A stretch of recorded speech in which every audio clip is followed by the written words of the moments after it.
हे मेरे भोलेनाथ, हमारी जिंदगी में खुशियों का रंग ऐसा देना कि हम भी अपनी जिंदगी में एक बार शिव महापुराण की कथा करवा सके, इतनी संपदा दे, इतनी संपदा, इतना वैभव देना, इतनी संपदा, इतना सुख देना। हम भी अपने जीवन में ऐसी कृपा करना कि हम भी अपने जीवन में कोई सत्कर्म कर सके।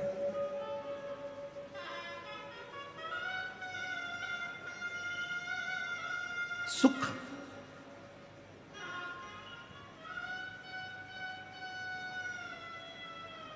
एक विदल और एक उत्पल नाम के दो असुर हुए थे।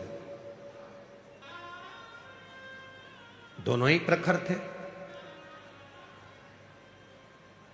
दोनों ही प्रबल। और उसी तरह जैसे विदल और उत्पल दो असुर हुए और उन्होंने बहुत उत्पात मचाया, बहुत, उसी तरह दो असुर और हुए, हेती और प्रहेती। एक का नाम था हेती और दूसरे का नाम था प्रहेती।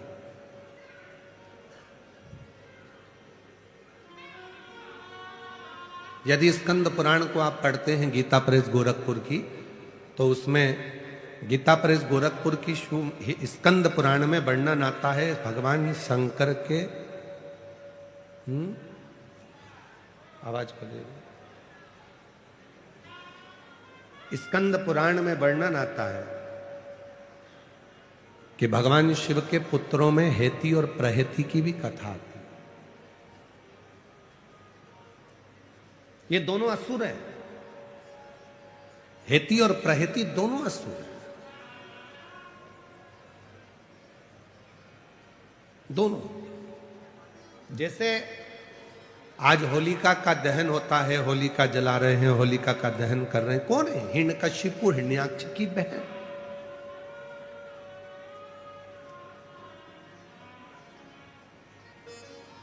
कभी आपने विचार करा राक्षस की बहन की पूजन क्यों करें?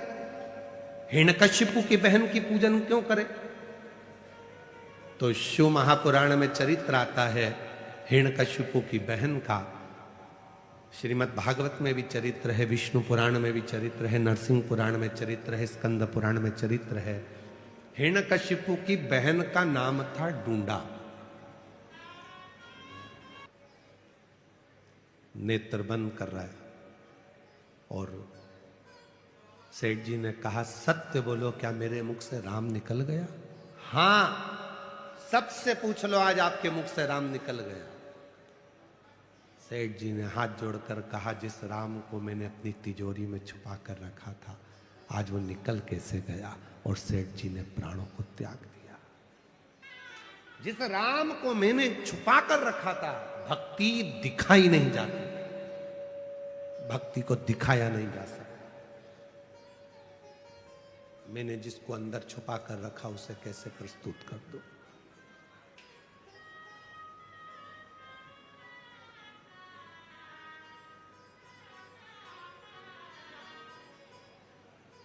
जिसको मैंने अपने भीतर छुपा कर रखा, उसे प्रस्तुत हो। तो तुम कह रहे हो कि राम निकल गया, तो फिर राम निकल गया तो शरीर का मतलब ही क्या?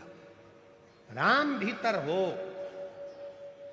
शिव महापुराण की कथा कहती है, मानव के जीवन में जब तक मनुष्य की श्वास चल रही है तो समझ लेना उसकी श्वास में शिव है। शिव है तो शरीर है, शिव गया तो शव बन गया, फिर वो शव बन जाता है, वो शरीर नहीं रहता।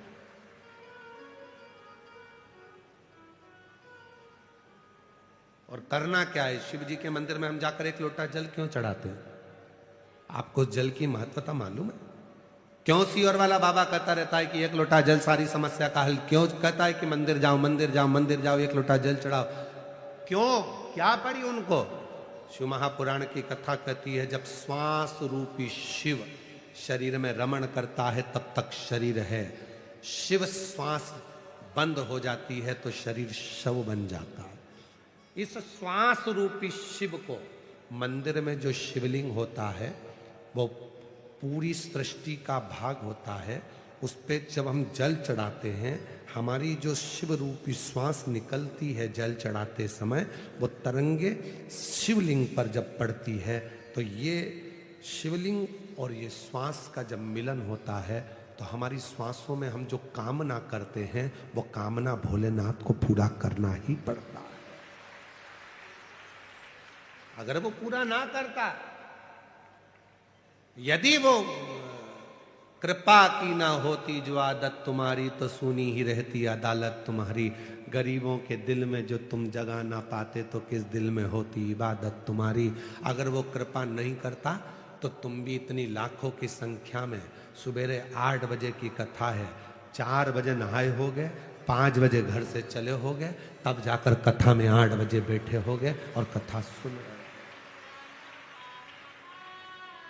कोई कथा में तुम इतनी जल्दी नहा धो के नहीं जाते, तुम्हारे को टाइम नहीं मिलता। इतनी जल्दी कथा कौन जाएगा, कौन जाएगा। कई लोगों के तो सोचा होगा शिरूर वालों ने, इतनी सुबह से कौन आएगा कथा में। 8 बजे महाराज जी ने कथा रख दी, सुबह 8 बजे से कथा, कौन आएगा, कौन आएगा, कौन आएगा। आकर देखिए लाखों की संख्या में पंडाल भरे पड़े हैं और लोग बाहर बैठे हैं।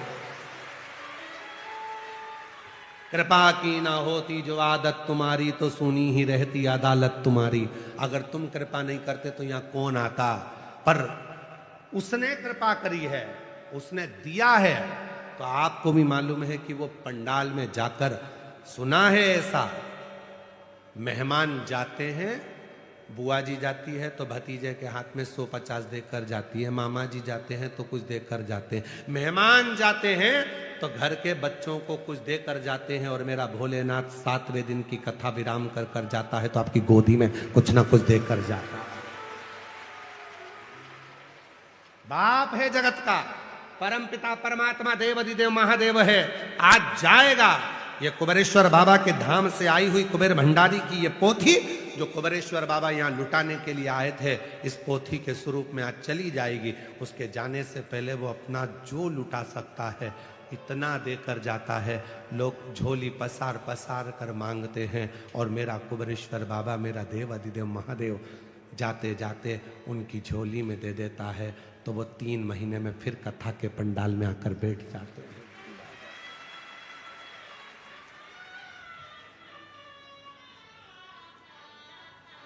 जो तुमने मांगा, जो तुमने कहा, वो देगा।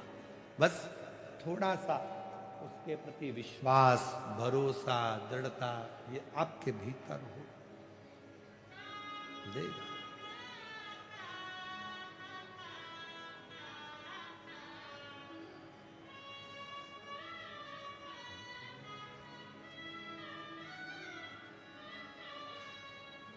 असुर है, राक्षस है, पर प्रहति का जो भाव है, प्रहति का जो भाव है वो शिव के प्रति बहुत है। वो विश्वास करता है, भरोसा करता है। और हमने पहले भी कथा में कहा और आज फिर कहते हैं, तुम्हारा विश्वास हो तो शिव महापुराण की कथा में जाकर बैठना, वरना टाइम पास करने के लिए मत। अपने घर,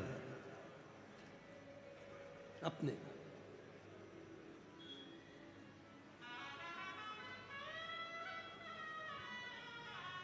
टाइम बर्बाद करने के लिए बिल्कुल मत आओ कि यहाँ पर भीड़ बढ़ाने के लिए। जैसे जैसे भीड़ बढ़ती है तो व्यवस्थाएं भी और करना पड़ती है।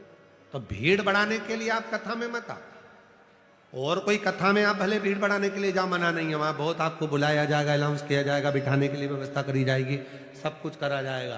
पर यहाँ शिव महापुराण की कथा में तुम्हें मालूम पड़ जाए कि कुबेरेश्वर बाबा की धरा से कुबेर भंडारी आया है, शिव महापुराण की कथा करने के लिए सीहोर वाला बाबा आया है, तो यहाँ भीड़ बढ़ाने के लिए मत जाना, यहाँ भाव बढ़ाने के लिए आना और बाबा से विश्वास के साथ प्रार्थना करने के लिए। विश्वास हो तो शिव महापुराण की कथा में आओ। और अभी भी विश्वास के साथ कहकर जाना, 10 मार्च को भुसावल महाराष्ट्र में कथा है, बाबा से कहकर जाना। भले 3 महीना में तू पूरा करता है, पर मेरी मनोकामना तो तू इतने दिन में पूरी कर दे। मैं भुसावल में पत्र भेजूंगी, पत्र भेजूंगी, मैं वहां पत्र भेजूंगी। प्रार्थना,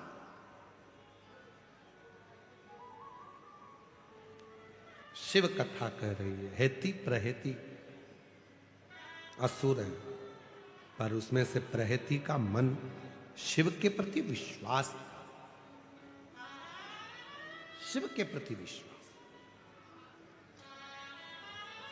देवाधिदेव महादेव के प्रति भरोसा, पूर्ण तरह से मेरा भोलेनाथ उसको स्वस्थ कर देगा। शिव विश्वास, हेती और प्रहेती में प्रहेती का विश्वास दृढ़ था कि मेरा मन शिव में लगता है, मैं शंकर की शरणागति धारण करता हूं, शिव मेरा।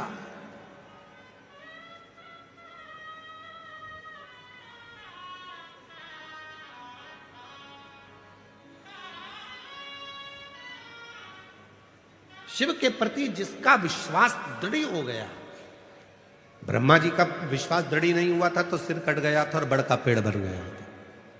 भगवान नारायण जी का विश्वास शिव जी के प्रति दृढ़ था तो उनकी पूजन आज भी संसार सागर में, जो आप सत्यनारायण भगवान की पूजन करते हो, वो सत्यनारायण भगवान की पूजन कब चालू हुई? जब भगवान नारायण ने शिव जी पर पूरा सत्यमय विश्वास किया, सत्यमय जब भरोसा किया, और जब भरोसा दृढ़ हुआ, पर एक छाती ठोककर दिल से केवल एक भरोसा आप कर सकते हो, और वो है देवाधिदेव महादेव पर भरोसा। वो कभी टूटता ही नहीं।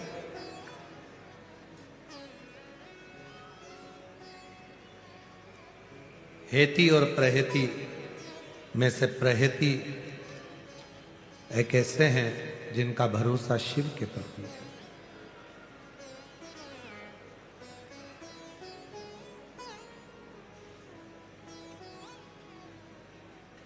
जैसे संध्या काल में लगाया गया दीप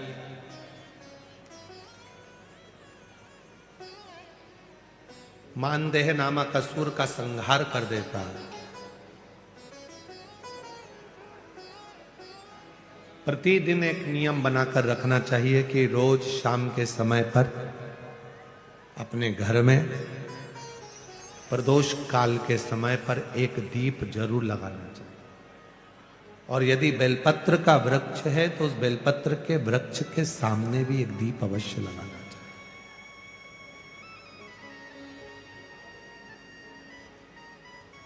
6 महीने में, 3 महीने में, 2 महीने में, 1 महीने में ऐसा नियम बनाया करो कि मुझे बेलपत्र की पूजन करना।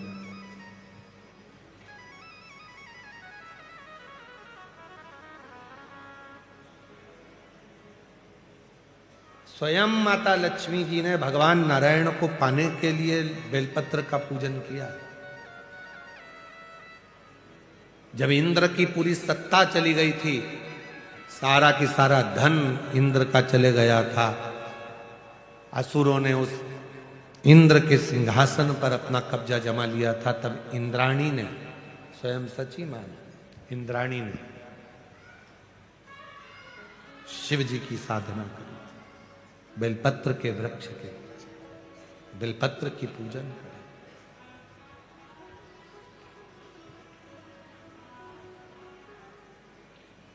कभी दिल कर जाए तुम्हारा तो कभी महीने में, 1.5 महीने में, 2 महीने में बेलपत्र के पेड़ के नीचे जल लेकर बैठो।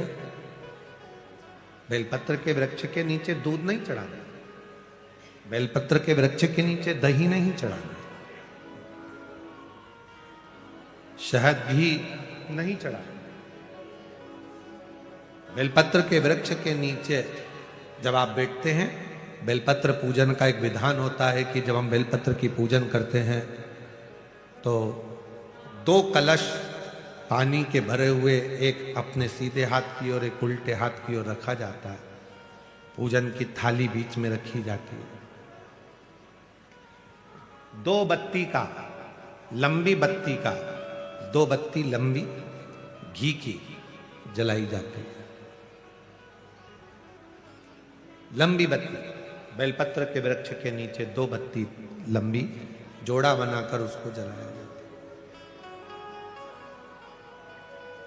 फिर दोनों हाथ में कलश में जल है, बेलपत्र के वृक्ष के नीचे दोनों हाथों का जल धीरे धीरे शिव जी का स्मरण कर कर नारायण लक्ष्मी का स्मरण कर कर, मां आदि शक्ति गौरा का स्मरण कर कर, रिद्धि सिद्धि गणेश का स्मरण कर कर उसको चढ़ाओ, प्रार्थना करो, विनय करो। मेरे जीवन में बहुत कष्ट है, उसको मिटाना है आपको। शिव आपसे प्रसन्न होते हैं, वैसे मेरी जिंदगी भी प्रसन्न करना है आपको। जल चढ़ाकर दोनों पात्रों का थोड़ा थोड़ा जल कलश में बचा लेना है, पूरा पात्र खाली नहीं करना है, दोनों को वापस रखना है। और थोड़ी सी हल्दी पीसी हुई शिव जी के उस बेलपत्र पर लगाएं, थोड़ा कुंकुम वो भी बेलपत्र पर लगाएं। 7 दाने अक्षत के, केवल 7 दाने अक्षत के बेलपत्र को छुआकर अपनी थाली में रख लें। घर पर जब जाएं तो वो 7 दाने अक्षत के और बेलपत्र के वृक्ष में जो चढ़ा हुआ थोड़ा सा जल बचाकर लाए हो, वो घर में छींट कर 7 दाने पूरे घर में डालना प्रारंभ करें। महीने में, 2 महीने में, 3 महीने में एक बार करिए। जीवन में किसी के आगे हाथ फैलाने की जरूरत नहीं पड़ेगी। इतनी संपदा बाबा की, इतनी संपदा। बेलपत्र की महत्वता को लोग जानते नहीं है। एक प्रदोष की महत्वता, एक बेलपत्र की महत्वता। अभी हमारी और फिर निवेदन है, आपके शरीर में कष्ट है तो बेलपत्र का सेवन करो। रोज रोज बेलपत्र वैसे ही नहीं खाना। कई बार बेलपत्र खाने से मुंह में छार छार पन आ जाता है, कई बार मुख का स्वाद भी कम हो जाता है बेलपत्र खाने से। तो निवेदन है रोज रोज ना खाइए, जब जरूरत है। और जरूरी नहीं कि आप 3 पत्ती यहाँ से जो बेलपत्र दी जाती है, 7 दिन तक जो रोज एक बेलपत्र दी जाती है, वो तो खाने के लिए दी जाती है। पर समापन के दिन की बेलपत्र तो खाने की नहीं रहती, उसको तो ले जाकर लोग लाल कपड़े में बांध अपने घर में रख देते हैं तिजोरी में। आखिरी दिन की बेलपत्र तो वैसे भी तिजोरी का भंडार के लिए होती है। तो जो बेलपत्र होती है, जरूरी नहीं कि तुम पूरी बेलपत्र खाओगे तो दवाई असर करेगी।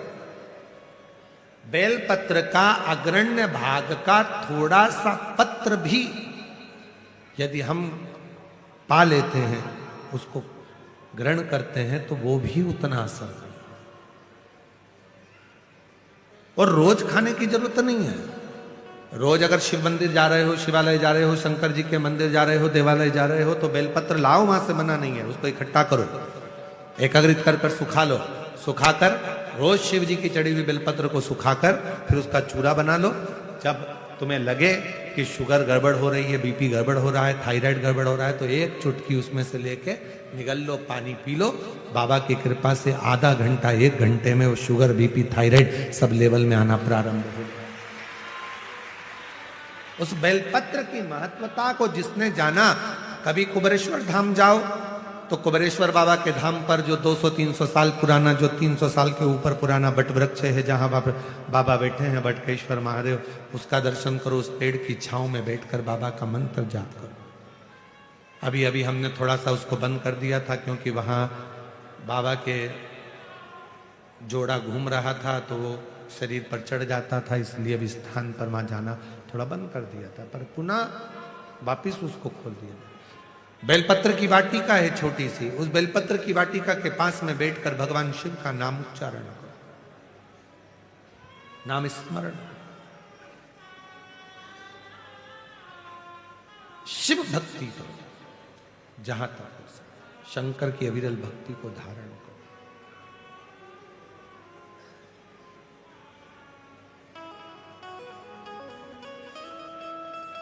शिव की साधना, आराधना जीवन को सुख देती है। बेलपत्र का वृक्ष का पूजन अर्चना हमें आनंद प्रदान करती है। हेती और प्रहेती में से प्रहेती का विश्वास दृढ़ हो गया, और इतना विश्वास दृढ़ हुआ कि प्रहेती अब गलत काम नहीं करता, श्रेष्ठ करेगा।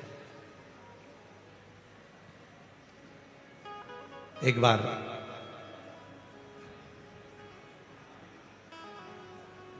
एक मुनि शिव की साधना में वन में लगे हुए थे, और ये हेती प्रहेती उनको मारने के लिए पहुंच गए। जब हम कोई अच्छा कार्य करते हैं, श्रेष्ठ कर्म की ओर हम आगे बढ़ते हैं तो कहीं ना कहीं थोड़ी ना थोड़ी तकलीफें जीवन में आती जरूर है। और जो पूर्व में हम कर कर आए हैं उसका भोग